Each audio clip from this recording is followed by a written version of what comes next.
Well, thank you. It's great to be here today. It's always a pleasure to see all these familiar faces again. Some of them we saw it on the campaign trail, some we did not. I'm glad to meet all of you that we've never met before. So I give my hats off to Lisa and all of you here, the Fulton County Republican Women. You guys were very instrumental in our race that we had a special election in just earlier this year. So it was great whenever I was up here and I was kind of listening a little bit. Now, Lisa, I tend to get long-winded. In my southern slang up here, I tend to go pretty fast and pretty slow. So feel free to cut me off. If I stand up. You got it. I get to be pretty long-winded, so if you feel free to cut me off anytime you want to. A couple things, just over the last several weeks that we've all kind of looked at, and we've got some different thoughts about this. One thing is the PSC race that we saw a couple of weeks ago. I think that was a pretty big eye-opener for a lot of people. One of the things that we talked about on our campaign trail was the elections in 26. This is going to be probably unlike anything any of us have seen in modern history, specifically in Georgia. We're going to be ground zero in 26. All our statewide elections, lieutenant governor, governor, we have a U.S. Senate race with multiple other statewide elections. And the PSC race, we knew that there was a few things kind of working against us as Republicans in that situation. But I think what caught everybody off guard was the margin that it came in at. Pretty eye-opening all the way around. And so that tells us we have to be very instrumental in everything that we need to do. You need to be telling your friends, your family about how exceedingly important it is to get out and vote in 2026. We can't just stand by. As Republicans, sometimes we get a little lazy, we get a little lax. We just think that everything is going to be status quo, it's going to be okay. But we just saw over the last couple weeks that is not going to be the case. We have to work for every bit of freedom that we have. We have to work for every elected official that we get elected. So we have to get out, band together, we have to make it work. Whenever I was listening to Pastor Chuck here earlier, one of the things he talked about was leadership. And if you poll the room right now, and ask what's the definition of leadership, everybody would give you probably a slightly different answer, and me included. What does that mean for leader and leadership? And for everybody, it's going to be different. And so for me, when we're talking about Burt Jones, I've had the pleasure of knowing Burt for 5 or 6 years. And when I'm looking at all the candidates, and I'm looking at how things are playing out in 26, there's things to me that stand out head and shoulders above with Burt versus anybody else. Two things kind of come to mind. Some of these you may know, some of these you may not know. Back in 2020, Burt, he stood his ground for exactly what he believed was right. And as a leader, that doesn't mean that you always win. It doesn't mean that you're always right. But what it means is that you're going to stand there and take the hits and the shots from everybody else. And that becomes exceedingly important when you start looking at our executive branch. In the Senate, or in the State House, we have the pleasure of having our colleagues around us, and we can all kind of band together. When you start looking at the executive branch, you start looking at governor and lieutenant governor.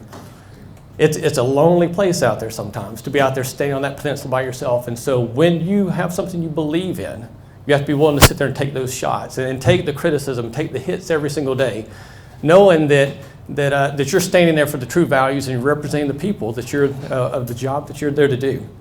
And I look at Burt in 2020.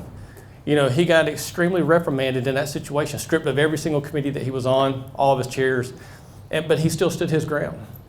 And as a leader, that's what you need. Somebody that's not going to change the direction every time the wind blows.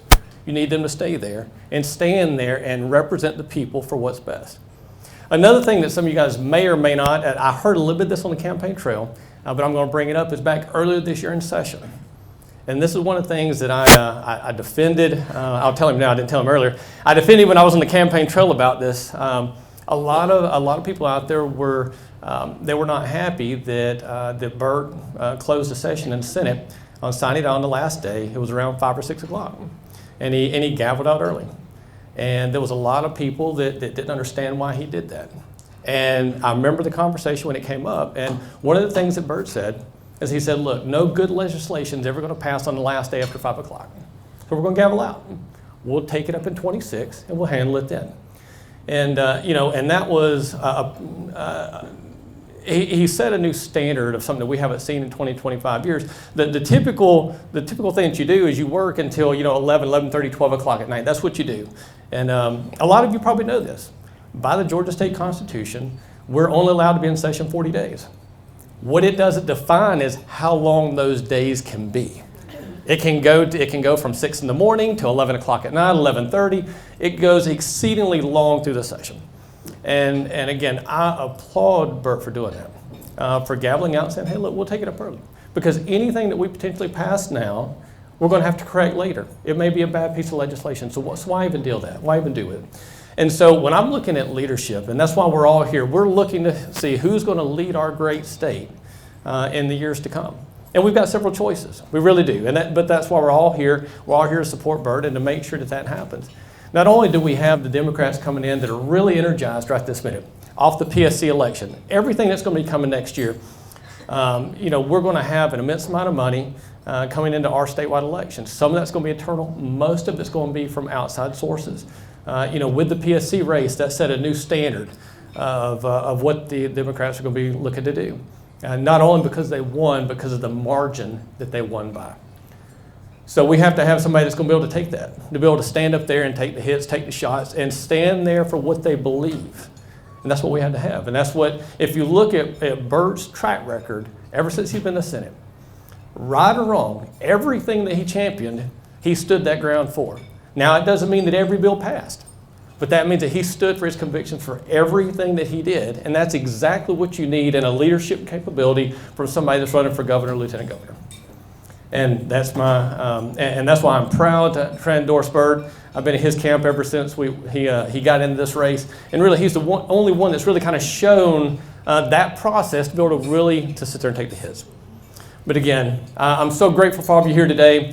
And I say this, and I know Jan's here, Jan Jones, and she's heard me say this multiple times.